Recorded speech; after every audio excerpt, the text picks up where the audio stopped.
ପାଦଚିହ୍ନ ଆଜି ବି ଖୋଜୁଛି ମନ ଅଗଣାରେ ମୋର। ଅପେକ୍ଷା କରିଛି ଲେଉଟିଲେ ତୁମେ ଗଢ଼ିବା ସ୍ୱପ୍ନର ଘର। ନମସ୍କାର ଶ୍ରୋତା ବନ୍ଧୁ, ମୁଁ ଲେଖିକା ରୋଜା ପଣ୍ଡା ଆପଣମାନଙ୍କୁ ଆନ୍ତରିକ ଶୁଭେଚ୍ଛା ଜଣାଇ ଉପସ୍ଥାପନ କରୁଛି ମୋର ଏକ ସ୍ୱରଚିତ ଗଳ୍ପ। ଗଳ୍ପଟିର ଶୀର୍ଷକ ଥିଲା କିଏ ପ୍ରତାରଣା। ସେଦିନ ଥିଲା ଅକ୍ଟୋବର 2 ତାରିଖ, ରାତି ପ୍ରାୟ 2:15। ହଠାତ୍ ଅପର୍ଣ୍ଣା ନିଦରୁ ଉଠିଲା। ଗୋଟେ ଅଜଣା ଡର ତାର ସମ୍ପୂର୍ଣ୍ଣ ଶରୀରକୁ ସିହରାଇ ଦେଉଥିଲା। ତାର ମୁହଁରୁ ଥପ୍ ଥପ୍ ହେଇ ଝାଳ ବାହାରିବାରେ ଲାଗିଥିଲା। ବୋଧହୁଏ ବହୁତ ଡରି ଯାଇଥିଲା ଅପର୍ଣ୍ଣା। କୌଣସି ଏକ ଦୁଃସ୍ୱପ୍ନ ତାର ଭୟଭୀତ ହେବାର କାରଣ ପାଲଟିଥିଲା। ମୁହଁରୁ ଝାଳ ପୋଛିଲା ଅପର୍ଣ୍ଣା। ପାଖରେ ଥିବା ଟେବୁଲ ଉପରେ ରଖାଯାଇଥିବା ପାଣି ପାତ୍ରରୁ ପାଣି ପିଉ ପିଉ କାନ୍ଥରେ ଥିବା ଘଣ୍ଟାକୁ ଦେଖିଲା। ସମୟ 2:20। ହଠାତ୍ ତାର ଆଖି ପଡ଼ିଲା ମୁଣ୍ଡ ଉପରେ ରଖାଯାଇଥିବା ତାର ସେଲଫୋନ ଉପରେ। ସେ ସେଲଫୋନଟି ଉପରେ ଆଖି ବୁଲାଇ ଆଣି ଦେଖିଲା ଗୋଟିଏ ଅଜଣା ନମ୍ବରରୁ ମେସେଜଟିଏ ଆସିଛି। ମେସେଜରେ ଲେଖାଥିଲା, happy birthday to you mummy. ହଠାତ୍ ଅପର୍ଣ୍ଣା ଚମକି ପଡ଼ିଲା, କାରଣ ସେଦିନ ଅପର୍ଣ୍ଣାର ଜନ୍ମଦିନ ଥିଲା ସତ, ହେଲେ ମମି। ସେ କିଛି ସମୟ ପାଇଁ ବିସ୍ମିତ ହୋଇଗଲା, କାରଣ ସେ ତ ଅବିବାହିତା। ତାକୁ ମମି ବୋଲି କିଏ ସମ୍ବୋଧନ କରି ଜନ୍ମଦିନର ଅଭିନନ୍ଦନ ଜଣାଉଛି? ତାପରେ ଏତେ ରାତିରେ ସେ ଅଜଣା ନମ୍ବରକୁ ଫୋନ କଲେ ଠିକ୍ ହେବ ନାହିଁ ଭାବି ଫୋନ ନ କରି ପୁଣି ଶୋଇପଡ଼ିଲା ଅପର୍ଣ୍ଣା। ସମୟ ସକାଳ 6:15। ସବୁଦିନ ପରି ଅପର୍ଣ୍ଣା ନିଦରୁ ଉଠି ଆଖି ମଳୁ ମଳୁ ପୁଣି ତାର ନଜର ପଡ଼ିଲା ତାର ସେଲଫୋନରେ ଥିବା ଅନ୍ୟ ଏକ ମେସେଜ ଉପରେ, ଯାହା ଥିଲା, ଆଇ ମିସ୍ ୟୁ ମମି। କିଛି ଆଗପଛ ଚିନ୍ତା ନ କରି ଅପର୍ଣ୍ଣା ସେହି ଅଜଣା ନମ୍ବରଟିକୁ ରିଙ୍ଗ କଲା। କିଛି ସମୟ ଫୋନଟି ରିଙ୍ଗ ହେବା ପରେ ସେପଟୁ ଏକ ଯୁବକର ଧୀର କଣ୍ଠସ୍ୱର ଶୁଭାଗଲା, I miss you mummy and happy birthday to you. ସଙ୍ଗେ ସଙ୍ଗେ ଆଉ ଥରେ ମମି ଶୁଣି ଅପର୍ଣ୍ଣା ଭୀଷଣ ରାଗିଗଲା ଏବଂ କହିଲା, ଏ ମିଷ୍ଟର, କୋଉ କୋଣରୁ ମୁଁ ତମ ମମି ପରି ଦେଖାଯାଉଛି? ବାରମ୍ବାର ମମି ମମି କହି ଚାଲିଛ, ତୁମର ସାଧାରଣ ଜ୍ଞାନ ନାହିଁ? ଏମିତି କେତେ କ'ଣ ଏକା ନିଶ୍ୱାସରେ କହି ଚାଲିଲା ଅପର୍ଣ୍ଣା। ପୁଣି ସେପଟରୁ ଧୀର କଣ୍ଠରେ ଶୁଭାଗଲା, ଆଇ ଏମ୍ ସରି ମ୍ୟାଡ଼ାମ, ଟିକେ ଭୁଲ ହେଇଗଲା। ଆପଣଙ୍କର ନମ୍ବର ଆଉ ମୋ ମମିଙ୍କ ନମ୍ବର ଏକା ପରି, କେବଳ ଗୋଟିଏ ସଂଖ୍ୟାର ପାର୍ଥକ୍ୟ ମାତ୍ର। ତେଣୁ ତରତର ହେଇ ମମିଙ୍କୁ ଜନ୍ମଦିନ ଶୁଭେଚ୍ଛା ଜଣାଇବାକୁ ଭୁଲରେ ଆପଣଙ୍କୁ କଲ୍ କରିଦେଲି। କ୍ଷମା କରନ୍ତୁ ମ୍ୟାଡ଼ାମ, ମୁଁ ଦୁଃଖିତ। ଏତିକି ଶୁଣି ଅପର୍ଣ୍ଣାର ହୃଦୟ ତରଳିଗଲା। ସେ ଭାବିଲା, ଏ ନିଶ୍ଚୟ ଭଲ ପୁଅଟିଏ। ଏତେ ଗାଳି ଦେଲା ପରେ ବି କେତେ ଧୀର ଭାବରେ କଥା ହେଉଛି। ଅପର୍ଣ୍ଣା ଆରମ୍ଭ କଲା, ଆପଣ କିଏ କହୁଛନ୍ତି? ପୁଣି ଫୋନର ଆରପଟୁ ଧୀର ସ୍ୱରରେ ଶୁଣାଗଲା, ମୁଁ ଆଦର୍ଶ ପଟ୍ଟନାୟକ, କଟକରୁ କହୁଥିଲି। ଆଉ ଆପଣ? ଅପର୍ଣ୍ଣା କହିଲା, ମୁଁ ରେଭେନ୍ସା ମହାବିଦ୍ୟାଳୟର ଯୁକ୍ତ 3 ତୃତୀୟ ବର୍ଷ ବାଣିଜ୍ୟ ଛାତ୍ରୀ ଅପର୍ଣ୍ଣା ମହାନ୍ତି। ଆପଣ କ'ଣ କରନ୍ତି? ଅପର୍ଣ୍ଣା ପୁଣି ପଚାରିଲା। ଆଦର୍ଶ ଉତ୍ତର ଦେଲା, ମୁଁ ପେଶାରେ ଜଣେ ସଫ୍ଟୱେୟାର ଇଞ୍ଜିନିୟର, ହେଲେ ନିଶା ମୋର ଗୀତ ଗାଇବା। ଓଡ଼ିଶାରେ ମୁଁ ସିଙ୍ଗର ଅରିଜିତ ନାମରେ ପରିଚିତ। ଆପଣ ପ୍ରାୟ ମୋ ନାଁ ଶୁଣିଥିବେ। ଅପର୍ଣ୍ଣା ସଙ୍ଗେ ସଙ୍ଗେ ବିସ୍ମିତ ହେଇଗଲା। ଆରେ, ମୁଁ କାହା ସହିତ କଥା ହେଉଛି? ଓଡ଼ିଶାର ସୁନାମଧନ୍ୟ କଣ୍ଠଶିଳ୍ପୀ ଗାୟକ ଅରିଜିତଙ୍କ ସହିତ? ମୁଁ ସ୍ୱପ୍ନ ଦେଖୁନି ତ? ଅପର୍ଣ୍ଣା ଖୁସିରେ ବିଭୋର ହେଇଗଲା। ତା ଜନ୍ମଦିନରେ ଭଗବାନ ତାକୁ ଗୋଟେ ସୁନ୍ଦର ଉପହାର ଦେଇଛନ୍ତି ବୋଲି ଭାବି ମନେ ମନେ ଭଗବାନଙ୍କୁ ଧନ୍ୟବାଦ ଜଣାଇଲା। ଏତିକି ବେଳେ ଆଦର୍ଶ କହିଲା, ଠିକ୍ ଅଛି ମ୍ୟାଡ଼ାମ, क्षमा दियंतु, मु एबे रहुची। अपर्णा उत्तर देला। आदर्श बाबू, मते आ लज्जा दियंतु नहीं। आपणको मु बहुत असम्मानित करिछि, बरं आपण मते क्षमा दियंतु। आदर्श पट्टनायक तो सतरे जणे आदर्श पुरुष। से अल्प हसी कहले, इट्स ओके मैडम, बेले बेले एमती हो जाए। एबे मु ऑफिस बाहरिबी, तेणु रखिली। फोन टी कटिगला। अपर्णा मन आकाशरे केउ एक कोणरे जेमिति आदर्श जागाटीए नहीं सारिथिला एई अल्प समयर केई पद कथा भितरे। सेई अल्प केई पद कथा सते जेमिति बारंबार अपर्णार कान पाखरे शुभा जाई तार मनरे सिहरण सृष्टि करुथाए। दिनटा जाक खूब आडंबर रे कटिथिले मध्य दिन जाक अपर्णा बारंबार तार सेलफोन को चेक करुथाए, काले आदर्शर आउ किछि मेसेज आसीथिबो। एमितिरे संध्यार आगमन हो सारी थाए। अपर्णा आउ थरे आदर्श को फोन कला। हेलो, आपण वर्तमान कौन करुछंती? आपणक घरे किए किए अछंती? एमितिरे बहुत गुड़ाई प्रश्न। आदर्श सबु प्रश्नर उत्तर देउथाए अति विनम्र भावरे। शेषरे अपर्णा जानिबाकु पाइला जे आदर्श मध्य अविवाहित। तापरे दुहे धीरे धीरे अधिकरु अधिक समय कथा हेबाकु लागिले। उभयंकर परस्पर प्रति दुर्बलता बढ़िबारे लागिला, हेले केही काहाकु खोली करी कहि पारु नथिले। आदर्श टिके खोला हृदयर पिला, तेणु से अपर्णा को तार अंतरर कथा कहिबो बोली स्थिर कला। दिने संध्यारे आदर्श छात उपरे बसी थाए। अपर्णार फोन आसिला। हेलो, अति गंभीर भावरे आदर्श कहिला। अपर्णा पचारिला, कौन हेची? किछि असुविधा हेची कि? एते गंभीर जना पड़ुछ? आदर्श उत्तर देला, बहुत दिन हेबो तुमको गोटे कथा कहिबी बोली भाबुथिली, हेले कहि पारु नथिली। प्रकृतरे मु तुमको बहुत भल पाए एवं तुमको विवाह करबाकु चाहूची। आदर्शर कथा न सरुणरु अपर्णा हसिबाकु लागिला। आदर्श पुणी कहिला, थट्टा करुछ मो भल पाइबाकु? अपर्णा उत्तर देला, ना, प्रकृत कथा हैला तमे मते देखिना, मो विषय किछि भी जानिना, केमिति एते बड़ डिसिजन नहीं जाउछ? आदर्श उत्तर देला, हाँ, मु तुमको देखिनी सत, हेले तुम कंठस्वर मते पागल करिछि। जीवन रे बहुत झियो मानकर कंठस्वर शुणिछि, हेले तुम कंठस्वर रे किछि कोहक रहिछि जहा मते तुम पाखक टाणी नेउछि। आउ भल पाइबा हृदय आरंभ हेई आखिरे पहुँचे। एतिकी शुणु शुणु पुणी अपर्णा हसिबाकु लागिला एवं कहिला, आदर्श, तुमे मो विषय सबु कथा जानी सारिबा परे निजे तुमर निवेदन को प्रत्याख्यान करिनेब। मु जणे शारीरिक अक्षम। पिला बेलरू गोटे रास्ता दुर्घटना रे मोर मुखमंडलटी विकृत हो जाइछि एवं गोटिए गोड़ मध्य कटि जाइछि। एमिति जणे शारीरिक अक्षम झियो को तमे केमिति सारा जीवन सहारा देई परिबो? केमिति सारा जीवन ताकू निर्जर जीवन साथी करी बाट चली परिबो? ना आदर्श, ना, तुमे एते बड़ जणे गायक। ओडिसा रे तुमर गोटे भल प्रतिष्ठा अछि। लोक माने मो साथी रे तुमको देखिले घृणा करिवे, बरं तमे मते सबुदिन पई भूली जाओ। अपर्णा ठारू एतिकी सुनी आदर्शर आखि छल छल हेई गला। से अपर्णा को कहिला, अपर्णा, तुमे जेमिति भी हेई थाओ, तुम चेहरा नुहे, तुम कंठस्वर मते पागल करिछि। चेहरा केवल एक परिचय मात्र।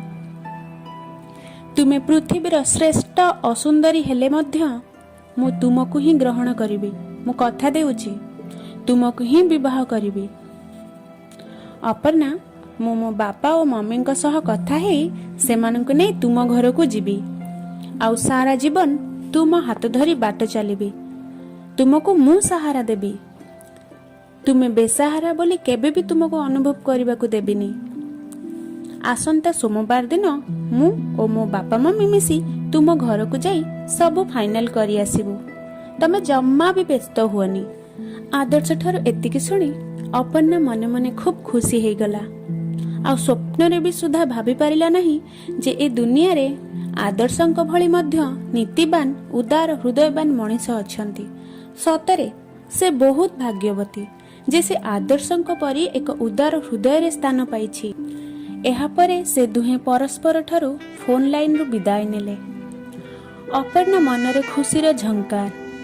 से अपेक्षा करी थाए आसंता सोमवार को। आदर्श पट्टनायक और ओडिशार सुनामधन्य गायक अरिजित को से केवल दूरदर्शन सुनेली परदारे देखिथिला और बहुत शुणिथिला अन्यमानंक ठारू गायक अरिजित को बाबा। आज सेही अरिजित तार जीवन साथी हेबाकु जाउछंती। एहा स्वप्न ना वास्तव? एहा भाबी भाबी अपर्णा निज हाथर पापुली को बारंबार चिमुटु थाए और अति उत्कंठार सहित अपेक्षा करी थाए अरिजित आसीबा बाट को। सोमवार आसिला। आदर्श और तार घर लोक माने सकाळु सकाळु बाहरी पड़िले अपर्णार घर अभिमुखे। कार चलाउ थाए अरिजित। पछरे बसी थांती अरिजितर बापा और मामा। एमिति निज घर ठारू किछि बाट अतिक्रांत कला परे अपर्णार फोन आसिला। आदर्श कार ड्राइविंग करुछंती तेणु अपर्णार फोन टी रिसीव करि पारिले नहीं। अपर्णा बारंबार फोन करि चलिला हेले आदर्श निरुपाय। एते जनगहलीपूर्ण रास्ता सांगकू हजार हजार संख्यार गाड़ी मोटर भितरे टिके भी अन्यमनस्क हेले गाड़ी धक्का हेबार संभावना अधिक। एपटे अपर्णार बारंबार फोन। कौन करिबो आदर्श भाबिला। गाड़ी टिके साइड करी अपर्णा सहित कथा हे जिवो। एहा भाबी गाड़ी साइड करी अपर्णा को फोन कला। झियो मानंकर तो नाक आगरे राग। केबे भी सेमाने अन्यर असुविधा बुझंती नहीं। पुणी प्रेमिका मानंकर राग तो कहिले न सरे। अपर्णा रागरे जर्जर हेई आदर्शर फोन को काटु थाए। आदर्श बहुत थर चेष्टा कला अपर्णा सहित कथा हेबा पई हेले तार सबु चेष्टा विफल हेउथाए। अपर्णा बारंबार फोन काटु थाए। आदर्श किछि उपाय न पाई भाबिला ठीक अछि अपर्णा पाखरे पहुंची ताको सबु बुझाई देबो। तेणु से पुणी गाड़ी ड्राइविंग करी अपर्णा को घर अभिमुखे आगे चलिला। मनरे तार असुमारी खुशी उंकी मारु थाए। प्रथम करी से तार प्रिंसेस अपर्णा को देखिबो। बेले बेले मुरुकी मुरुकी हसी देउ थाए मध्य। ठीक एतिकी बेले गोटे मेसेज आसिला अपर्णा नंबर रु जे आदर्श तमे मते धोखा करिछ। आजी आसीबो बोली कही फोन रिसीव करूनो। मु तुम उपरे बहुत रागी छी। तमे काहे के आसिलनी रिप्लाई कर। आदर्श अपर्णार मेसेज पढ़िला। काले मेसेज रो रिप्लाई न कले अपर्णा पुणी रागी जीव भाभी से बहुत कष्टरे गाड़ी स्टेरिंग को बैलेंस करी मेसेज टीए टाइप कला जे हाँ अपर्णा मु आसुछि एबे रास्ता रे अछि अल्प समय रे पहुंची जीवी तुम पाखरे। एतिकी लेखी मेसेज टी को फॉरवर्ड करी सामना को चाहिला बेलकू आगरू गोटे ट्रक माड़ी आसुछि ता आड़कू। से चेष्टा कला गाड़ी को टिके साइड करबाकू हेले आखि पिछुड़ा के गाड़ी टी सामनारू आसुथिबा ट्रक रे बाड़े हेई पोल्ह तळकू खसी पड़िला। संगे संगे ओडिशा पुलिस सुरक्षा बाहिनी खबर पाई दौड़ी आसिले उद्धार कार्य पई। आदर्श और तार परिवार को उद्धार करा जाई हॉस्पिटल को निया गला। आदर्श हॉस्पिटल ले पड़ी थाए। तार चेता फेरी न थाए। हेले भगवान को कृपारू ता परिवार लोक मानकर किछि क्षति हेई न थाए। धीरे धीरे दिन जाई संध्या हेबाकु लागिला। एपटे अपर्णा रागरे नाली पड़ी गलानी। ता मन भितरे केते कुआडू भिन्न धरणर भावना उंकी मारु थाए। कौन सतरे आदर्श मते ठकी देले? से कौन अन्य पुओ मानक परी मो सहित छलना कले? कौन तांको प्रतिश्रुति मिछ थिला? एमिति केते कौन प्रश्न अपर्णा मन को अस्थिर करिथाए। से दिनटी अपर्णार कटि जाई थाए आदर्शर आसीबा अपेक्षा। बारंबार अपर्णा फोन करी चली थाए आदर्श नंबर को, हेले सेई गोटिए उत्तर मिलु थाए, the number is not reachable. Aparna रागरे निज सेलफोन को निज खट ऊपर को फिंगु थाए। पुणी फोन आनी आदर्श नंबर को रिंग करू थाए। एमितिरे रातिटी बीतीगला। सकाळ ହେଲା। अपर्णा को तो राति सारा निद न थाए। सकाळ सकाळ टीवी खोली बसिला अपर्णा। केउथिरे तो तार मन लागु न थाए। भाबिला टीवी देखी मन को टिके बुझाई देबो। हेले ए कोन? टीवी देखु देखु अपर्णा हठात कांदीबाकु लागिला। टीवी रे ब्रेकिंग न्यूज थिला, सिंगर अरिजित कर काली 11:30 रे महानदी पोल उपरे एक ट्रक सहित एक्सीडेंट हेइची। से एबे हाईटेक हॉस्पिटल रे चिकित्सा हेउछंती। डाक्टर को कहवा अनुसार संपूर्ण सुस्थ हेबाकू सिंगर अरिजित को प्राय मासे पाखापाखी समय लागिबो। से चेता फेरिबा परे अपर्णा अपर्णा कही काहाकू खोजुछंती। एमिति एक घटना टीवी न्यूज रे देखी किए बा न कांदी रही परिबो। अपर्णा मनरे स्थिर कला जे से निजे आदर्श को देखा करिबा पई हॉस्पिटल जीवो। बाहरिला हाईटेक हॉस्पिटल को अपर्णा। एपटे आदर्श चिकित्सा हेउथाए हॉस्पिटल रे। मनरे तार अनेक आशंका उंकी मारु थाए जे से अपर्णा को कथा देइथिला ता पाखरे पहुंचीबा पई, हेले पहुंचिला हॉस्पिटल रे। बिचारी असहाय अपर्णा मने मने कौन भाबुथिबो जे आदर्शटा धोकेबाज। मो शारीरिक अक्षम बोली मते नापसंद करी मो सहित छलना कला। मिछ प्रतिश्रुति देई मते ठकी चाली गला। हेले से बा केमिति बुझिबो? ए आदर्श पटनायक ता प्रिंसेस अपर्णा बिना बिल्कुल अधूरा। एमिति केते कौन आदर्श मने मने भाबु थाए। ठीक एतिके बेले जने नर्स आसी कहिले, आदर्श बाबू जने लेडी आपण को देखा करबा को आसीछंती। आदर्श चमकी पड़िला। जी की ताको देखा करबा को आसी थाई पारंती, आउ अपर्णा नुहे तो? हठात कई जने ताको आदर्श संबोधन करी डाकिला। से कंठस्वरटी बहुत चिन्हा चिन्हा लगुथिला आदर्श को। से सामना को चाहिला। हठात किछि क्षण पई तार आखि लाखी जाइथिला सामनार दृश्य को देखी। हलदी रंगर साड़ी रे सते जेमिति सोरिष कियारी रे गोटे हलदी बसंत ठिया हेइची। मुंडरे अंटा जाए लंबर खोला कला माघी केश फरफर हेई उड़ुथाए। पद्म फूल पाकुड़ा परी मुह को कई फुलिया गोरा देह आउ ओठ दुईटी जेमिति एक सज गोलापर पाकुड़ा। जेमिति स्वर्गर अप्सरीटीए भूल रे आदर्श सामना को चली आसीछि। एते सौंदर्यवती झियो आदर्श ता जीवन रे केबे भी देखि नथिला। अपर्णा धीरे धीरे पाद चिपी चिपी आदर्श पाखकू गला। आदर्श मुंड को हाथ रे धीरे धीरे आउंसी कहिला, आदर्श मु तुम अपर्णा, तमे केमिति अछ? एसबु कौन हे गला?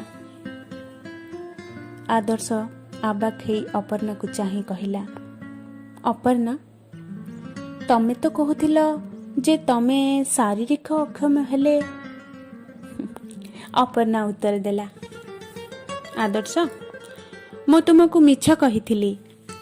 तुम भल पाइबा को परीक्षा करुथिली जे प्रकृत रे तुमे मो रूप को ना मो हृदय को भल पाउछ। हेले तमे जीतीगल आदर्श, प्रकृत रे तमे महान। एतिकी कहू कहू अपर्णार आखिरु दुई टोपा उषुम लुह आदर्शर मथा उपरे टप करी पड़िला। ଆଦର୍ଶ ଆଖି ଉଠାଇ ଅପର୍ଣ୍ଣାକୁ ଦେଖିଲା ଏବଂ ଲୁହ ଛଳ ଛଳ ଆଖିରେ କହିଲା, ଅପର୍ଣ୍ଣା, ମୁଁ ତ ପରୀକ୍ଷାରେ ଜିତିଗଲି। ଏବେ ତୁମର ଅଗ୍ନି ପରୀକ୍ଷାର ବେଳ। ମୁଁ ଜାଣିଛି ଯେ ତୁମେ ସେ ଅଗ୍ନି ପରୀକ୍ଷାରେ ନିଶ୍ଚିନ୍ତ ଉତ୍ତୀର୍ଣ୍ଣ ହେବ ଏବଂ ତୁମ ପ୍ରକୃତ ଭଲ ପାଇବାକୁ ପ୍ରମାଣ କରିବ। ଏତିକି କହି ଆଦର୍ଶ ନିଜ ଦେହ ଉପରେ ପଡ଼ିଥିବା ଧଳା ଚାଦରଟିକୁ କାଢ଼ି ନେଲା। ଗାଡ଼ି ଦୁର୍ଘଟଣାରେ ଆଦର୍ଶର 2ଟି ଯାକ ଗୋଡ଼ ପୂରାପୂରି ନଷ୍ଟ ହୋଇଯାଇଥିଲା। ଅପର୍ଣ୍ଣା ଆଦର୍ଶର ଗୋଡ଼ ନଥିବା ଦେଖି ଆଶ୍ଚର୍ଯ୍ୟ ହୋଇଗଲା ଏବଂ ଆଦର୍ଶକୁ ଉତ୍ତର ଦେଲା, ଆଦର୍ଶ, ମୁଁ ଜଣେ ଝିଅ। ମୁଁ କେବେ ବି ଗୋଟେ ଶାରୀରିକ ଅକ୍ଷମ ବ୍ୟକ୍ତି ସହିତ ସାରା ଜୀବନ ରହିପାରିବିନି। ଏତେ ବଡ଼ ବୋଝକୁ ନେଇ ଜୀବନ ବିତାଇବା ବହୁତ କଷ୍ଟ ମୋ ପକ୍ଷରେ। ଏତିକି କହି ଅପର୍ଣ୍ଣା ଧୀରେ ଧୀରେ ପଛକୁ ପଛକୁ ଫେରି ଚାଲିଲା ତା ନିଜ ରାସ୍ତାରେ। ଗୋଟିଏ ମୁହୂର୍ତ୍ତରେ ଏତେ ପବିତ୍ର ଭଲ ପାଇବା, ଏତେ ଆଶା ଆକାଂକ୍ଷା ଭାଙ୍ଗି ଧୂଳିସାତ ହେଇଗଲା। ବିଚରା ଆଦର୍ଶ ଚାତକ ପରି ଚାହିଁ ରହିଥାଏ ସେହି ବେଡ୍ ଉପରେ ଅପର୍ଣ୍ଣାର ଫେରିବା ବାଟକୁ। ଆଖିରୁ ତାର ଝରୁଥାଏ କୋହଭରା ଅଶ୍ରୁ 2 ଟୋପା। ଶୁଣୁଥାନ୍ତୁ ଆମ ରେଡ଼ିଓ। ଏଇ ତ ଆପଣଙ୍କ ରେଡ଼ିଓ।